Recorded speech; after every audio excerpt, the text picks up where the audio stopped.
we would like to welcome everyone for taking the time to come today. So if you are here for the first time, we would like to welcome you and thank you for coming.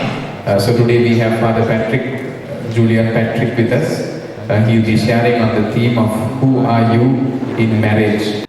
So we would like to welcome Father to come and start. So shall we give a round of applause and warmly welcome Father for coming to share with us. Praise the Lord.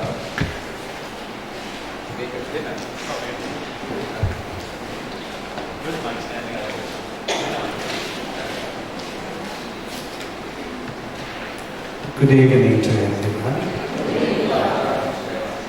Thank you for the invitation. I can see quite a few faces that I have known for years. And a few are my students, the others are former parishioners, present parishioners. So good to be with you again. Now, the theme that has been given to me is, who are you in your marriage? Who are you? Tell me, who are you in your marriage?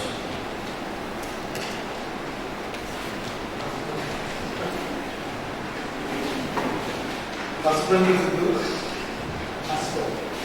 What do you mean by a husband? Can you define what it means to be a husband?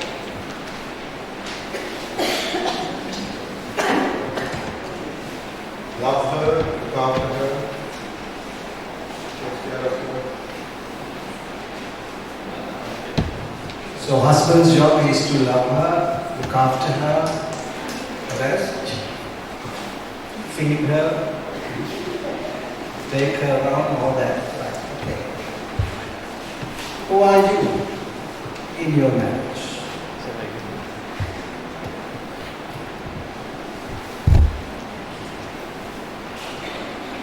A wife, a mother. A wife and a mother. What do you mean by being a wife? What is it?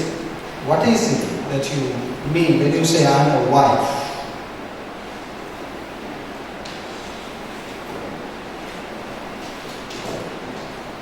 You don't know. It's true. All right. Now, let me begin by saying that when you really think of life, most of us do not have a definition of life. What is life? Because in order to define ourselves, we need to have a reflection. Now, if I am asked by you, who are you? From me, I would say I am Father Julian Patrick. I am 55 years old. I am the parish priest of St. Anthony's Church, Pulipitiya. I am a person who teaches psychology. You see? Now, all these things are my name. Who has given me my name? My parents, my mother. I asked my mother, why did you call me Patrick? And the first day when I asked her, she said, why are you asking? She was confused and I asked the question, why did you make me call Patrick? Then she said, all right. She was a teacher. Now she's 88 years old, but she was a teacher then. And she was pregnant with me. She went and met with this Irish man who was the principal of the school and asked her, sister, I'm pregnant, I'm going to have a child. In 1960s, they didn't know if it was a boy or a girl or whatever. Then that reverend sister from Ireland said, call him Patrick if he is a man. Call her Patricia if it is a girl. So my mother tells me, I named you as Patrick because she told me. Who is she now? She has not even seen me. So a name doesn't mean much. And my job, now I am a priest, but I was not born a priest. I became a priest when I was 25 years old. I am the parish priest. I became a parish priest only about a year and 4 months ago. So maybe in a few days' time I'll get kicked out. Who knows? Right? So, all these things do not mean anything much. All of us are people who live without knowing who we are. Are you with me? We do not know who we are as individuals. That's why there are religions in the world. Because religions try to answer these foundational questions. Who am I? Who are you? Where are you coming from? Where are you going? Once you are dead, what will happen to you? All these foundational questions are attempted to be answered by religions. Christianity has some answers, Buddhism has another set of answers, Hinduism has its own answers. So in the definition of who are you, we as individuals, most of us do not know who we are. Or 99.9% of us, we do not know. We have no reflection of it. We have no insights into it. We don't even spend time to ask myself, who am I? Why am I on this earth? Why am I born? Why am I born in Sri Lanka? Now I was born in 1964.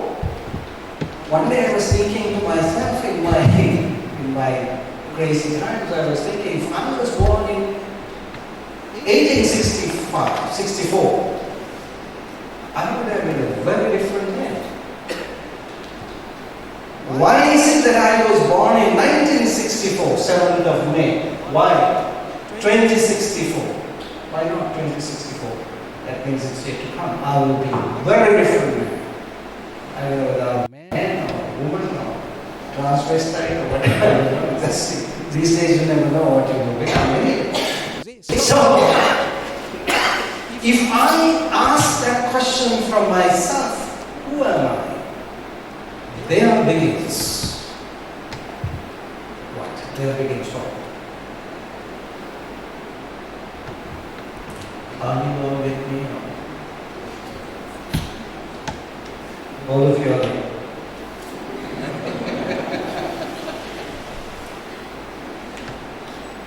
Do you understand what I'm trying to say? Most of us in life, we can spend 50 years, 60 years, 70 years, 80 years without ever thinking of the answer to the question, who am I?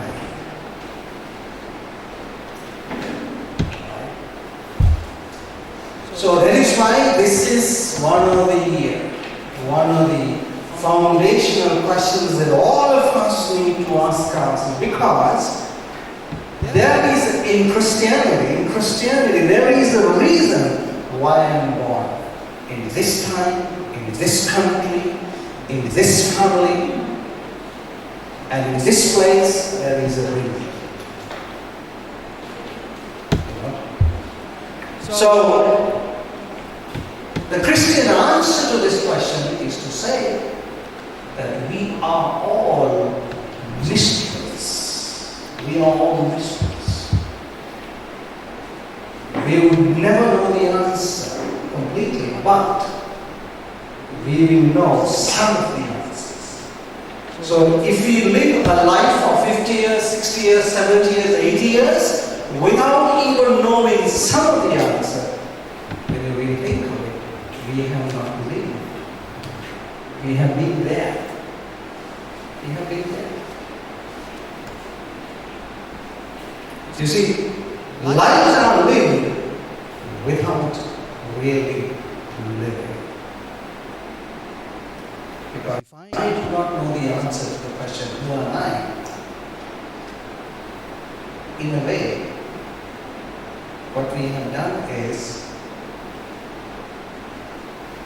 only been there. Now, for example, it's like I am here, the parish priest, now for the last 1 year and 4 months. If somebody comes and asks me, Father, who are you? I don't know. I don't know. Then what would that person tell me? If you ask your father who I am, and I say, I don't know, then what would you say to me? What would be your next?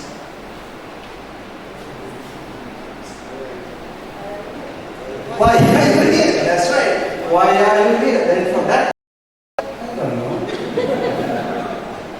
I'm there. Do you see the point? Now, the Christian answer to this question is so important that if we do not ask this question from yourself as an individual, you're not even getting close to being a Christian. That I can tell you. You're not even living. That's why, before you become a good husband and a good wife, or couples or whatever, this question has to be answered or attempted to be answered. Now, if I were to ask you, you're a husband and you're a wife, why did you get married in the first place? Now, finding who you are, that's foundational, first question. And then I ask you, why did you get married? Now all of you are married, no? Are you all married? Yes. Some are, well, one or two, a few of them, yes. Now, it's good for you also to listen to what these so-called married people are going to tell you. Why did you get married? You tell me, why did you get married? Why did you get married? I want to ask this question. It's a very serious thing. Why did you get married? Just give me the answer. Why did you get married?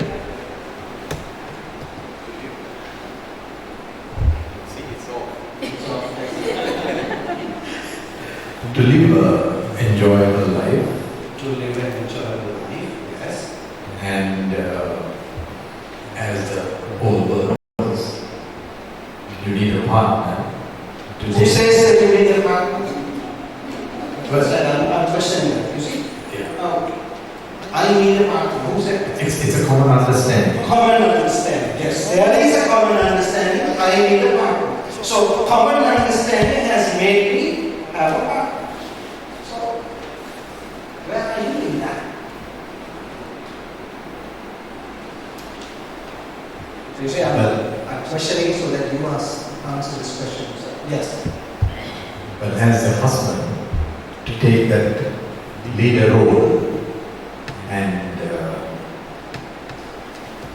to be the tower of strength a woman would be.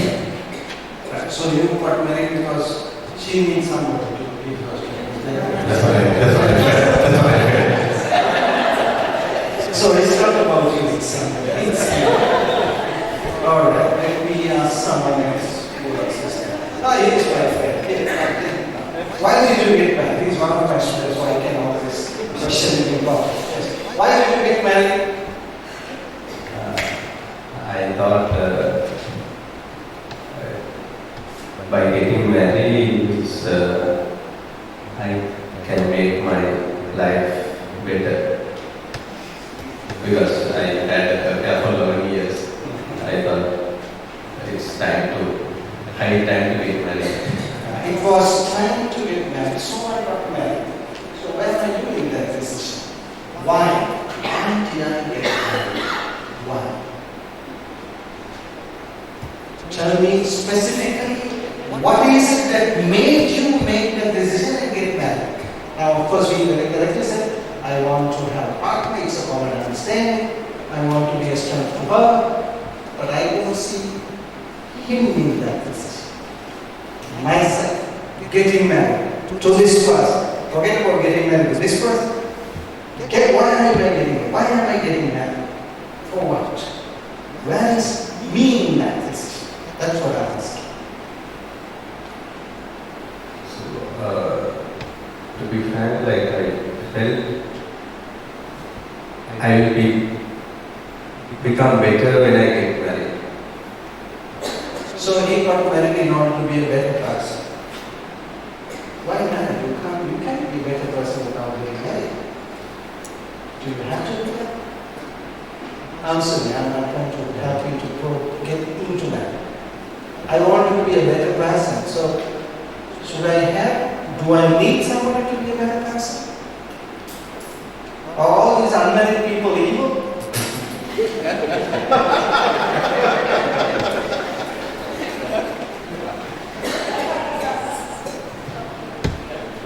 Yes. Now what I'm trying to tell you here is that, again, we do not know who we are. And most of the time, we do not know why we get it. If you really go deep into that person, you ask yourself, if there is anyone who wants to contest me, yes, on this.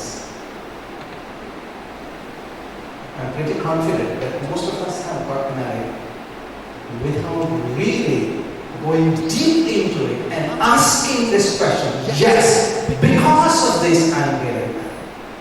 And that's one. The second is, the answer should be much even more stronger.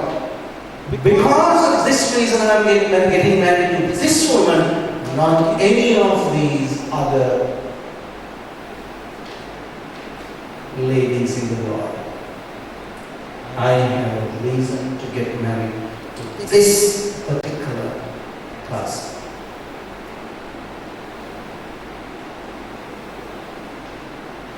You see? So, they say today, especially in these modern times, 95% of the people who have got married during their lifetime, they at least once think of divorce. Not you, but others. Not you. More than 95% of the people having got married, living their lives, at least once they think, they may not do it, they think of why am I wasting my life with him or her. Naturally, should not be shocked about it, because there's very little reflection that goes into the entire thing called life and marriage. You know? Right. So we need to understand in the first place, all of us as individuals, as men and women, living in this world, living for years, getting married, having children, doing everything in life without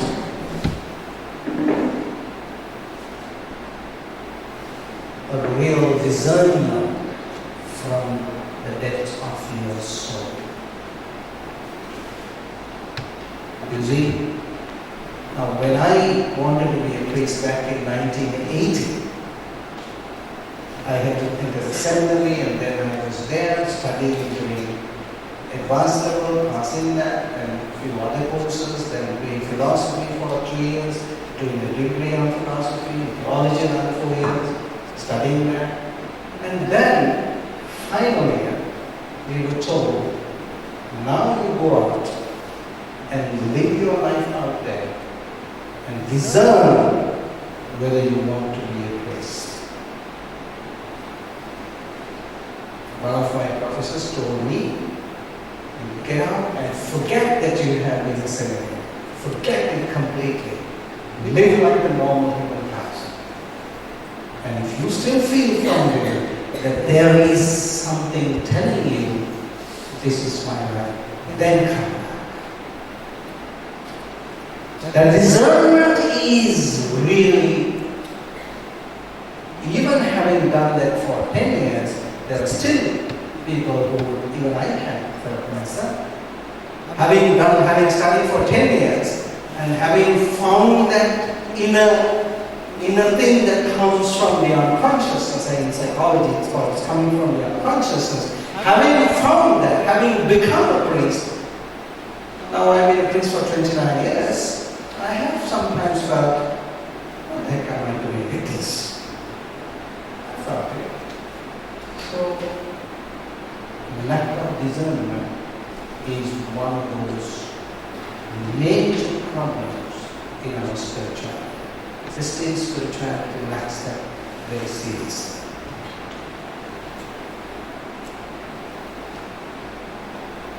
So now, coming to the very practical side of living a relationship, living the sacrament of marriage. In the science of psychology, which I have studied a little, I have a little knowledge of psychology, so I will tell you from that angle what happens to a couple when they begin to live together.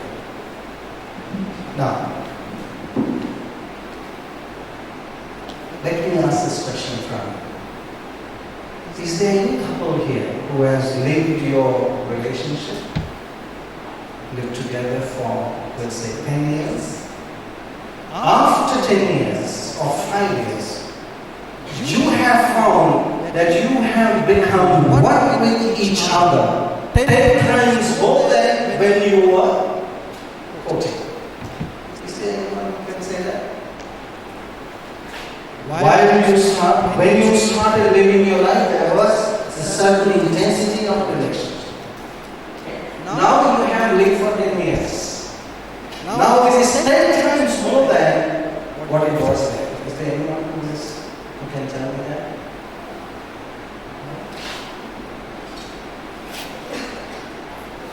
It has grown every day, every year.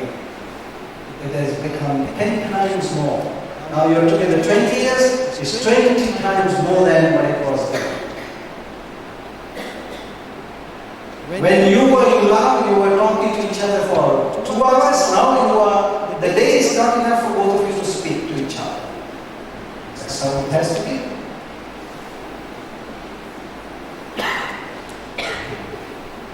Anyone? Hello? Anyone? I have been a priest for the last 29 years. I always say this. If I find any man or a woman who tells me, Father, I got married and I have found heaven on earth with her, I might think of marriage. Though it is very late now.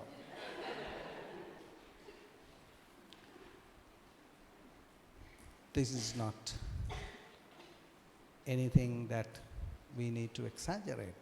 But you see, in relationships, in marriages, there is always this intensity that begins, that intensity, that what do you call the chemistry? You call it chemistry, no? Chemistry is a subject, as I know, but you use that word. We got the chemistry. We are in love. I can't live without her. Father, oh my God, I can't think of life without him. That's how you start. But you talk to the same couple after 5 years, 10 years, you never hear the same thing. You know? Now, in the science of psychology, this has been objectively studied. And they have found that you can be a white person, you can be a black person, you can be an educated person, uneducated, rich, poor. You are a person who has some religious background, no religious background. Any person who gets married, or any couple, where is the pen? Do you have a pen? Oh, here it is. So, all of you can see this because I will use the board. You see, when you have two people starting life together, there is a very strong bonding. That's why you get married. Otherwise, you don't get married, isn't it? But after 5 years and 10 years or whatever, you will always see that they are not divorced, they are not separated, but still there is something that distances you from the other person. Not you, but I'm talking about the others. Not any of you. You might feel offended when I say that. You may not want to hear it, but being the Risen Lord community and praising, thanking God and being so religious, you may not want to hear it. But they say all the couples, most of the couples, majority of the couples feel this distancing from within. And this was studied scientifically. Maybe this was done about 60, 70 years ago by some of the psychologists, of course in the European context, who studied this. And they found that, it's not writing properly, Ken? Do you have another pen?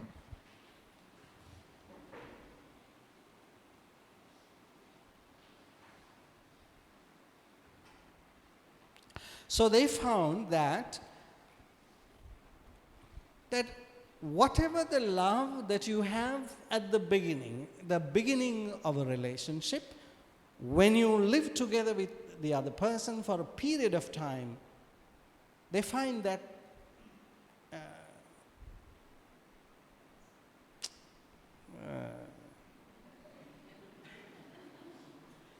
you know what I mean, right? You may not even fight. You may not even have major issues, as they say. But still, there's something that make you feel this way. That's why sometimes when you talk to people, how are you married? How is life? How are you with your... Yeah, I'm all right. Don't you know her? Yeah. In Sinhala, they say, Monawa karannada father. දැන් ඉතින් බැඳපු මොකද බැඳගත්තු බෙරේ ගහන්න එපා. All have become berakaras because you have no option, So that it is expressed that, I am looking for something, but I'm not getting it. I want something, but it's not there. I am not complete. I don't have that fulfillment. She's wonderful, but he's great. He's so dedicated. He's so faithful. There's something that doesn't click. So now this was studied scientifically, and they found that there is this what you call typologies of people. Now types in the science of psychology, they have found that people by their very nature can be classified into types. Therefore, there is the study of typology, which was found by a great psychologist called Carl Jung from Switzerland. He was a contemporary of Sigmund Freud.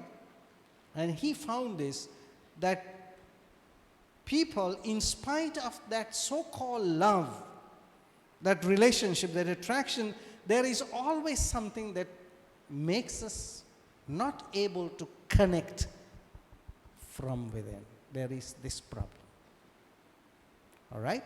So, now there is an exercise which you are supposed to do, but before that, let me explain this a little bit. Now, by nature,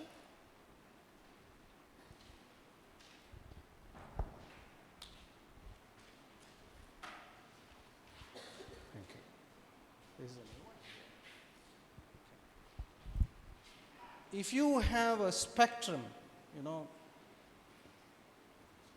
we as human beings can be classified into different types of personalities. Now, if you have a spectrum, you always say that some people by their very nature are thinking people. And some people by their very nature are feeling people. These are the two opposite sides, opposite types.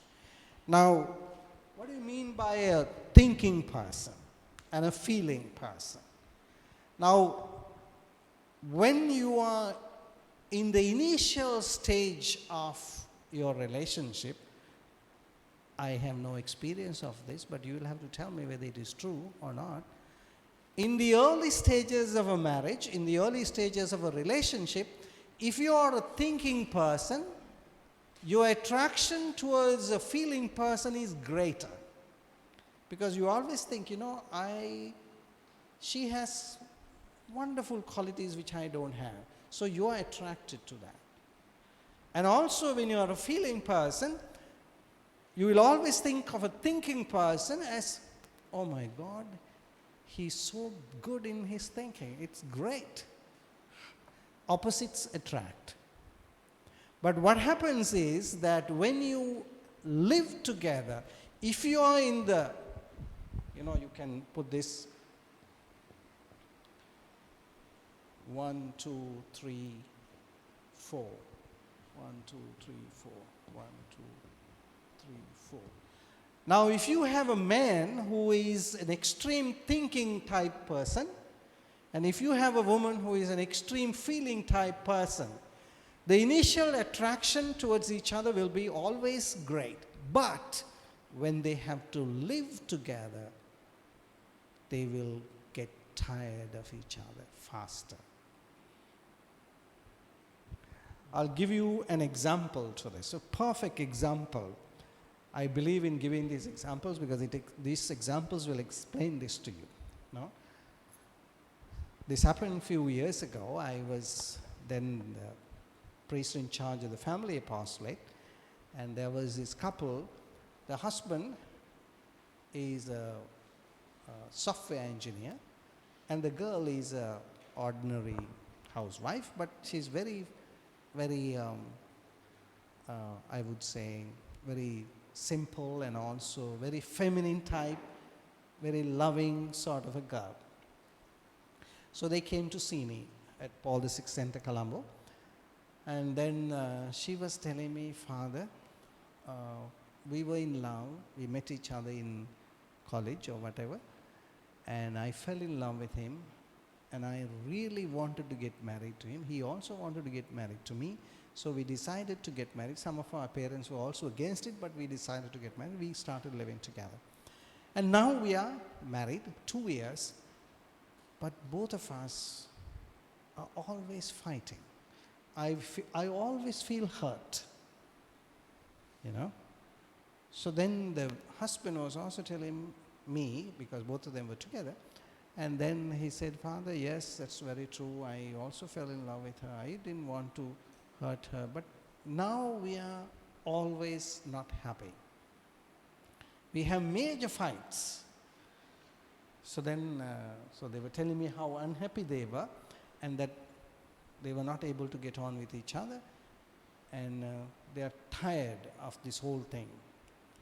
And then I asked them, what was your last fight? Tell me, in order to understand what was going on, I asked, what was your last fight? Tell me what happened. Then the girl said, Father, I am a housewife. I love him to death. So I get up in the morning, I prepare the lunch or whatever for him with all the love I can imagine. I prepare his clothes, I iron them, I clean his shoes, and I do everything. I somehow, with loads of love, send him out to work. And I am at home. From the moment he goes out, I wait at home thinking of what he is doing and so worried that nothing bad happens to him. I wait for him to come back home. When he comes, I feel so happy. I am so touched when I see him coming back home. So when you listen to her, you can see that she's very one of these loving, feeling type of person. So then she said, Father, some time ago, about 2 weeks ago, I prepared his meal and everything. I saw him going, and then I was feeling kind of feverish. I was not feeling well. So I was at home, sleeping. I was waiting for him to come back home, waiting for him to come back home.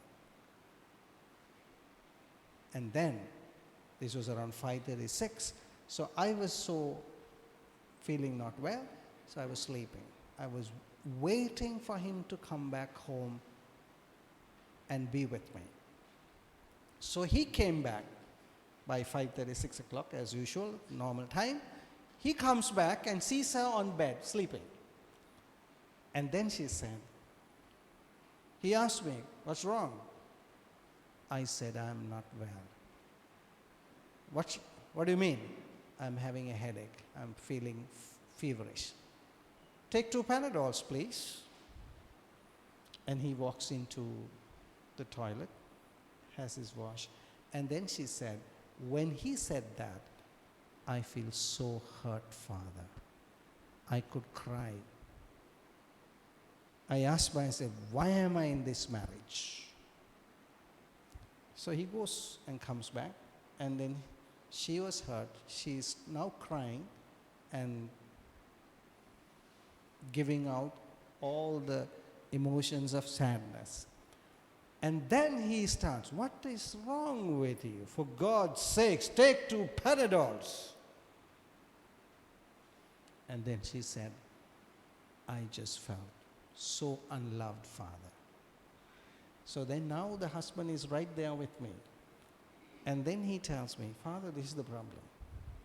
Father, you tell me, what did I do wrong here? When I came home, I saw her sleeping on bed, and I asked her, what's wrong with her? And then she said she's having fever. And I said, take 2 Panadols. Now she starts crying and tells me, I don't understand. What the heck is wrong? I don't understand this. If I scolded her, then that's my fault. If I said something other than that, I can understand. She's just, I don't know. So then the girl says, this is the problem, Father. He doesn't get me. He doesn't get it. Then the fight, yes, I know, I don't get it. What the heck do you want? So they start the fight again, right in front of me. So the drama is repeated right in front of me. So you could see that. What happens is that when you are a thinking person, all right, you will always find it very difficult to understand, to connect with a feeling person. When you are a feeling person, you will always find it very difficult to connect with a thinking person. Why? Because a feeling person operates from here, and a thinking person operates from here.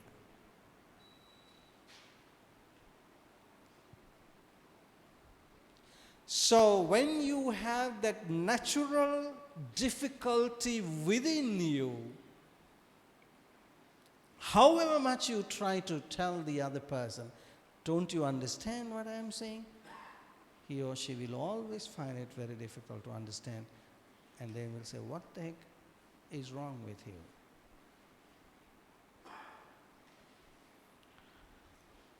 Hello?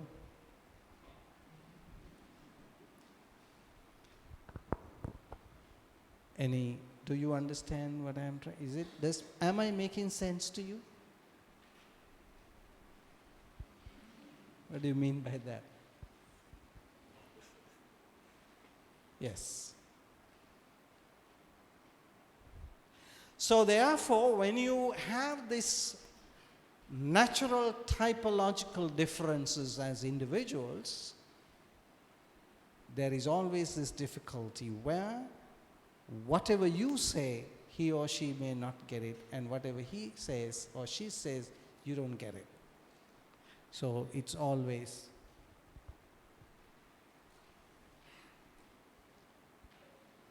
and it happens most of the time when you are in the two extremes. If you are a very brainy, intellectual, thinking type of a man, most of the time men are thinking types, females are feeling types, but that's not always the case.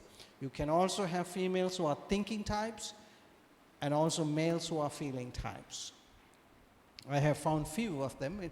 For example, when couples come for counseling, the story is brought by the female. They normally cry and express their emotions. All that. But sometimes, very rarely, you will also have men who are very, very sensitive, and they can be extreme feeling types. I have had few men who comes and tells the story and cry aloud, and she's doing. You can have that also, but most of the time it's the thinking types who are males and the feeling types who are females. And when you have the two extremes of men and women who are different from each other, then the chances are that you will have more problems in coming together.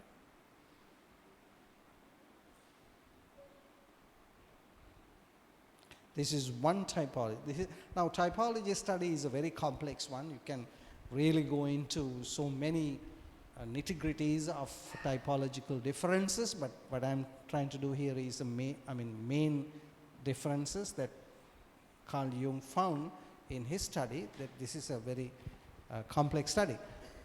And the other typological difference is people who are intuitive,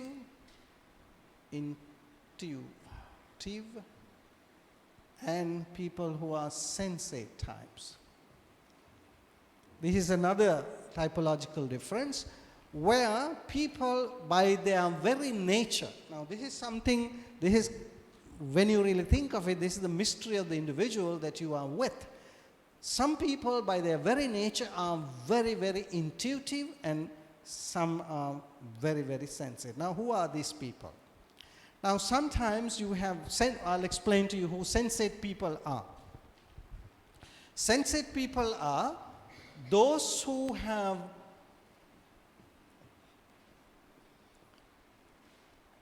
a lot of, methodical people. These are people who want structure all the time. Now, for example, if there is a sensate person, if I'm an extreme sensate person, I will not like these chairs being like this. It has to be, there is a line here, so it has to be like here, and this chair has to be like this. It has to be like this. Order. Clean. Straight. No dust. Nothing. It has to be this and nothing else. Extreme sensate types. And you can also have intuitives who will be like, for example, he or she doesn't mind whether it is this or that or that. This is perfect order. Right? So now if I'm a sensate person, we'll say I am the husband, and my wife is, so the moment I see this, what happens? I can't be with it. What the heck is wrong with you? The chairs should be straight, for God's sakes. Keep this straight. Now, this is enough for a big fight, huh? Do you see what I'm trying to tell you here? I'm sorry, are you sensate yourself? You can. So, if you are an extreme sensate person, those set of chairs can give you a headache. You can't just take it like that. If you are an extreme sensate, you need order, you need method, you need structure. Nothing goes in there. An intuitive person is by nature, he doesn't care, So what's the problem? I have not killed you. Why are you shouting so much? I just only kept the chair, sir. What is this? This is nothing. The more you say that, the other person will want to kill you because he doesn't get it. you know. Now I can give you one of my own experiences. Why, in my class, we were 21 of us who became priests, and we are friends sometimes. Every year on the day of our ordination, we get together and we say Mass and have a kind of a fellowship. So I remember some time ago, all 21 of us were there for this evening Mass, and we gave one guy the responsibility of giving a sermon. So we know that he's a very methodical guy, you know. So before Mass, we are all vesting, and he has written down his sermon points, 1, 2, 3. We could see that he was writing and referring and getting ready for his sermon. So we knew him from those days because he has to always write everything. First point, second point, third point, fourth point, everything is written. Whether people listen or not, he doesn't care. He has to give that. So extreme sensate guy. So we knew that he's that. So somehow before, we were of course classmates. So for fun, one of us, what we did was we somehow took the paper away. Sneak the paper out. So we wanted to see what is going. So then now, so we were just about to go to the altar, and he was looking for that, but he was not there. He was panicking as if he was trying to die, because for him, it has to be in the paper. He cannot do anything without that. So somehow we wanted to know, there were people waiting, and we had a lot of fun because he was so upset because he doesn't have the capacity to go out and say something on the spur of the moment. Now you can see me. I give lectures. I don't write anything. If I have a paper, that will drive me crazy. What is this, you know? That's because I'm somewhere there. So if I'm an intuitive person, if the other person is a sensate person, we are bound to have problems. That's the way he or she operates. This is the way I operate. So naturally, we cannot merge. We will find it difficult to merge. Do I make sense?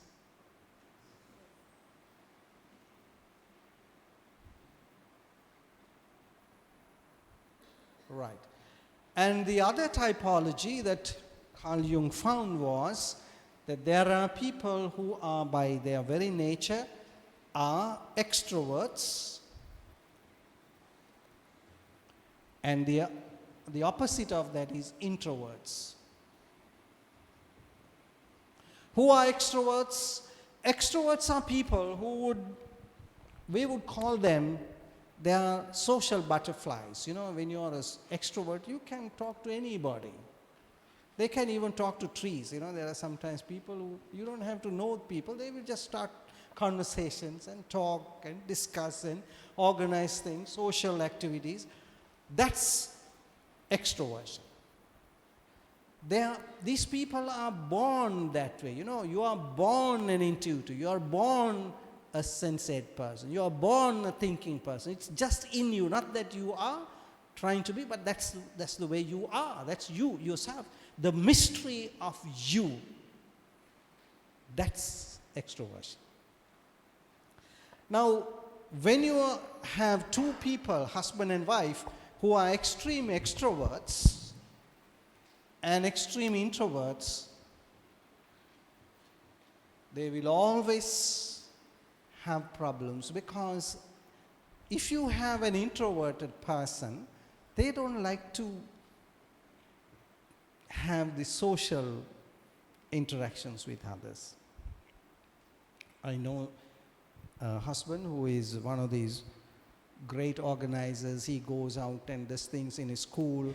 He's the head of the Old Boys Association. He's in the club, and he's in the employment, whatever, welfare thing. He organizes musical shows. He is one of those people who will do anything with anybody. You know, he can very easily connect. It's the way he is. He's born that way. And his wife, she's happy when you don't have anybody visiting the house. She's happiest. So now, in the initial stages of their relationship, wife always told him, why are you having all this? And be with me, please, for God's sake. Spend time with me. Let's be together. So he did it for a couple of weeks, and then he was telling, what? I don't understand. What is this? I can't be myself. This is being with her, looking at her from morning till evening. What the heck am I to do? So he found it very, very boring. He just, initially when you're in love and got married and all that, you want to somehow please your man or woman. So he did it for 1 or 2 weeks, and he tells me, Father, that was hell on earth for me. So now, somehow he finds his excuses and goes out and does whatever, and then she's hurt. She feels that he doesn't care for her. She feels, she sees that as lack of love. And she just cannot understand that that's the way he is born. That's the way he is. So you have to give that space to that man. And for him also, it was really, I don't understand how she lives like that. Only sweeping the garden and watering the plants. And what the heck is that life? I can't do it. And then both of them had huge problems until it came clear to them, this is the way it is with her. I have to understand her. He has to understand me. So you see, when you are in the two opposites camps, what happens is the moment when you find it difficult, what you do is you condemn the difference. Condemning the difference is what happens most of the time. Why can't you be like me? Now, for example, that husband, I remember, he used to always tell her, I love to be with people. Why can't you be like me? Come out and have party, talk to people, be with them. What is wrong with you? So he tells her. And then she tells, what is wrong with you? Why can't you be at home with me? We are married. You have to be with me. I have to be with you. So they were eternally fighting. So, most of us, when we don't understand this, we condemn the difference. But what needs to happen is to celebrate the difference. That's where your spirituality. I don't have to do it, but you are called to do that.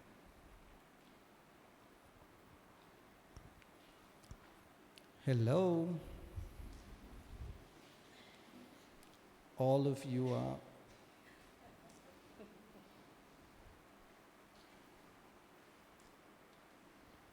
Any questions?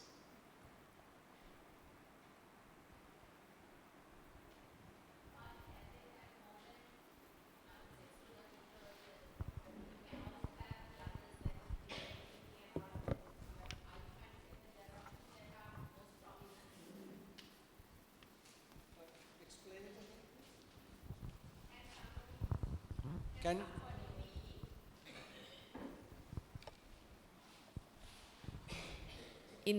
if you take the, say, extroverted, introverted, can someone also have the sensate, all 6 of these? Yeah. Can they have a little bit of all of that? Yes, definitely, yeah, because it doesn't mean that we are only, it's like the 2 hands that you have, left hand and the right hand. If I'm a right-handed person, I can eat easier with my right hand. So if I'm a thinking person, I can think easily, but it doesn't mean that I don't have feelings.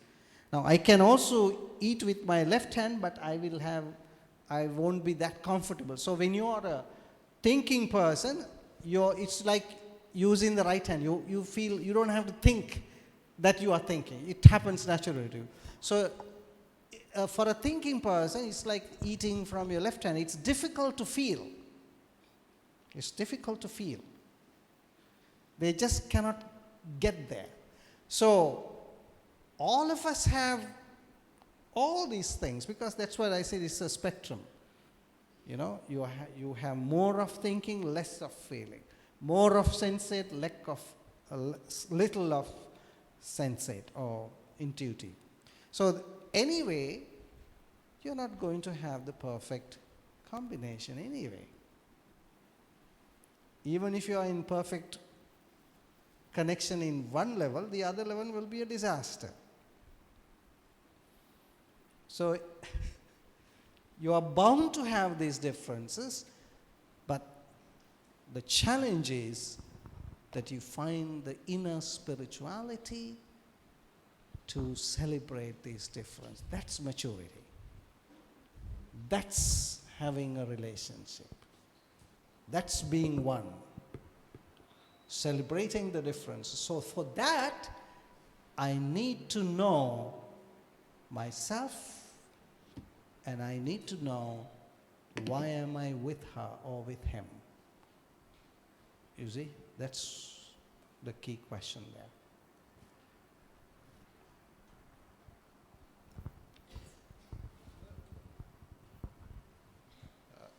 You said initially it's opposites attract.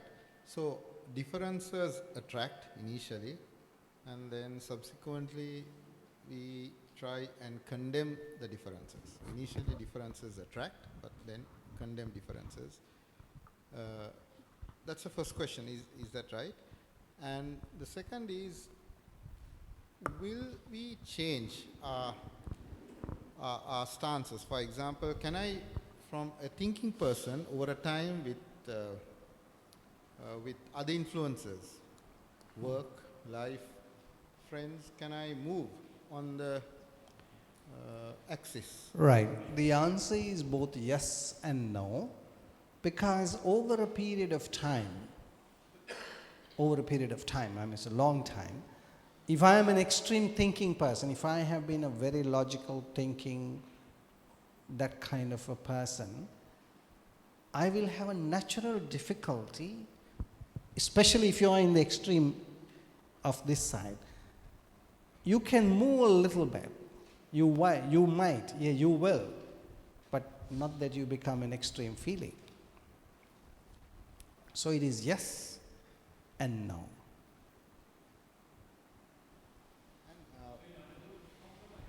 Huh? I didn't hear what you're saying. You have to, yes, because anything, it's not compromising, I think. It's just that you learn to, that's how you grow into that. Because that's why in the psychology of marriage, they talk about 5 stages, where you, in the initial stage, you are in the romantic stage because you don't really go through these conflicts. In the initial stages, it's just the lovey-dovey, that kind of thing. I don't know, you all know it. So, and then when you begin to live your day-to-day life, every day with all these things that you have to do together, then the differences emerge. Then only you begin to learn, all right, this is not what I thought, now what to do. So you learn to adjust. Yeah, compromising may not be the right word, but you just learn to adjust and learn to celebrate, because it's not really adjustment. You have to learn to celebrate the difference. All right, I am a thinking person, you are a feeling person. Let me learn from you. How do you feel? And the feeling person to ask, okay, you tell me, you're a thinking person, I know that. So when you become mature, you don't want to change the other person. You know what we try to do in life is to change the other person. Why can't you be like me? You want to change the other person to be like yourself. It doesn't happen. Father, can I answer? Yes. Father, I was an introvert, complete introvert. Right. I never spoke to anyone. Even if I go to a party, I listen to others, but I never spoke out. But after I entered the journey, people who were around me all the time spoke. So I also joined that, and then I felt the love of God, and that insecurity that I had was taken out. Now I'm on the other side. Majority of the time I talk. Right, right. That doesn't mean that you're all are the opposite. You have both of it. That's what I said. It's both yes and no. Some people, if you're a thinking person, they become over a period of time extreme thinking also. And feeling people can also, there are other factors that come into it. It's called the complexes. In psychology, you talk about other factors that factor into this.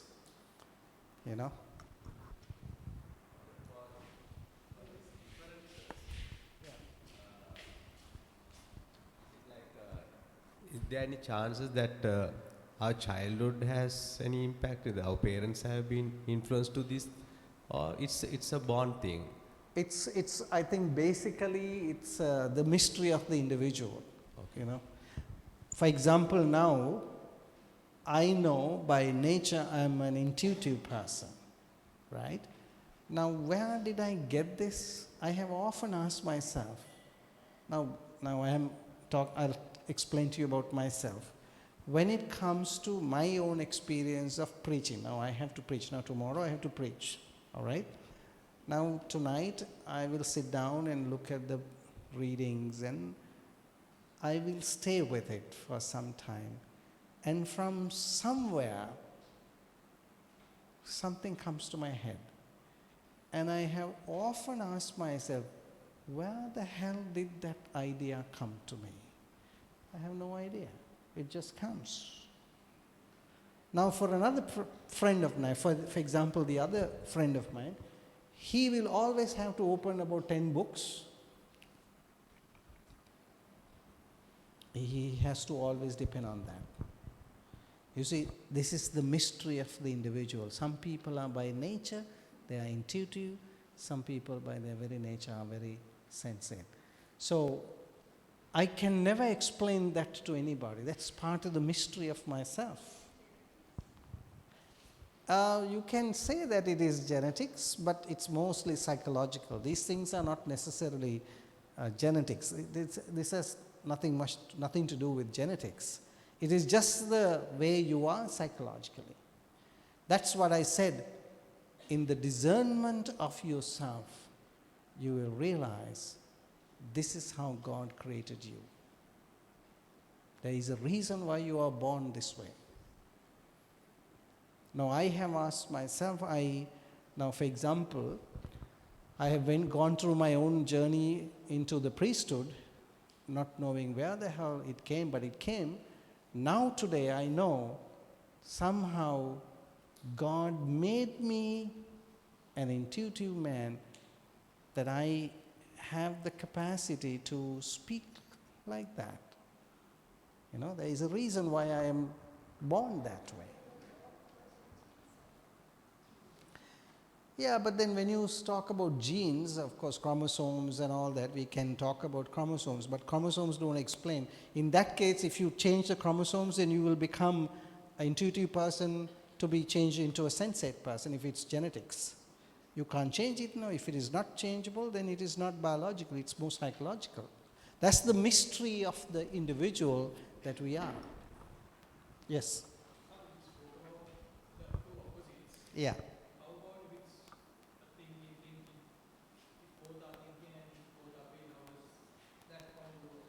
Right, that's a good question. Normally, if you have, because there is also, now for example, if both of us are thinking people, then that's also not very good. Why? There is, I can give you an example. When I was studying in New York, I was in New York for about 10 years, I knew this couple. They are both two brilliant lawyers. They had their own law company, like they have these companies, they both were running it. And they didn't have children. And then they were very good couple. I mean, they could come, they were coming for Mass every Sunday and taking part in the parish work and all that. I knew them very well. All of a sudden, you know, in the US, you know, today they are together, tomorrow they are gone. So the lady comes and tells me, Father, we just got divorced yesterday. What? You got divorced? What happened? The week before they were together in church. Then I asked, what happened? For God's sakes. Then she told me, Father, we are both brilliant lawyers. We run our company together. We have been always having our heads together, thinking and winning cases because we are good thinkers. We have always been extremely bright lawyers. But we found that we are not happy. Why? There is nothing that brings difference to you, you know. So, now for example, it is also not very practical. For example, when, now to explain this, in families normally, if there is an emergency or we'll say a death or whatever, when there is a death in a family, normally the men, they don't try, you know, they get out there, they go to the Grama Sevaka, they get the certificate, they go to the funeral parlor, getting it organized, they use their heads. Females,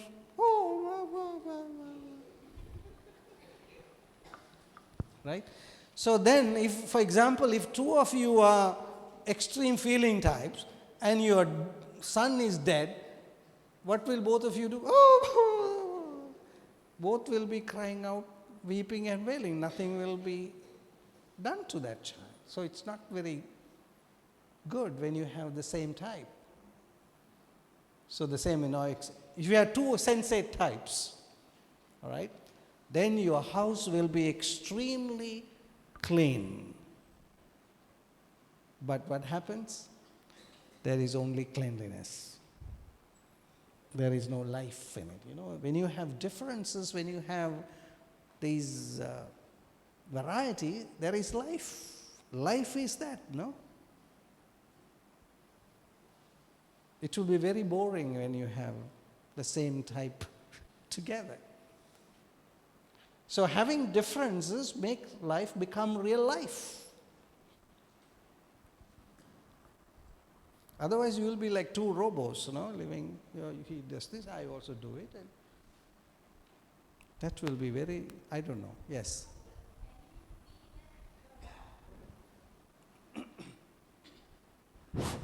Can it be that if you take an individual, that now although there is a spectrum with two extremes, that if you take an individual, they have a bit of both, and not like if you take one on feeling side, doesn't mean that person is not a thinker.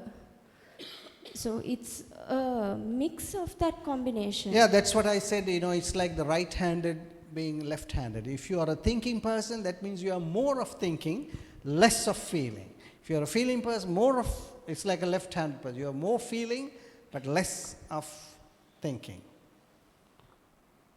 All right, now I would like you to do this exercise where you take your own questions and answer them. I think it's self-explanatory. You can read the instructions and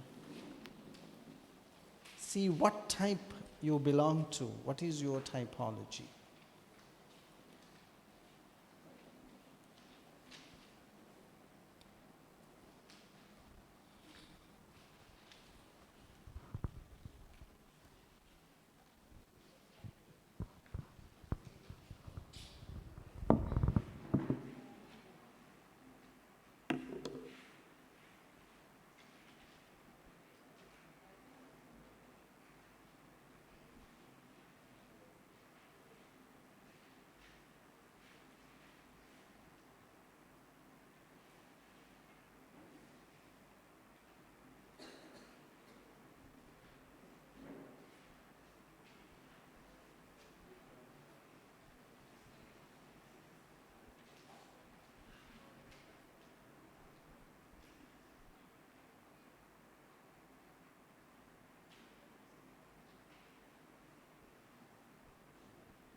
So have you done your finding? So it's good that you show it to the other person. You let him or her know that this is where I stand. I am extreme sensate, halfway sensate, extreme intuitive, halfway extreme. Huh? Yeah, you can be mixed also. Yeah, that's possible. Pardon? That's what I said, there is no compromising. It's just that you have to, in the first place, when you, for example, now if I am born short, now can I compromise my height? No, I'm short. I can't be. If I think that I want to be 6 foot or whatever, I will never be. So I have to accept the fact that I'm a small-made man. So it's something like that. You just accept. Yeah, certain things you can change, but not all the things. That's the thing. That's the problem. People are not going to change lock, stock and barrel, Anyway, any questions? I hope I have made sense to you, that it is useful for you to understand each other and then journey together. All right. Thank you very much for your listenership.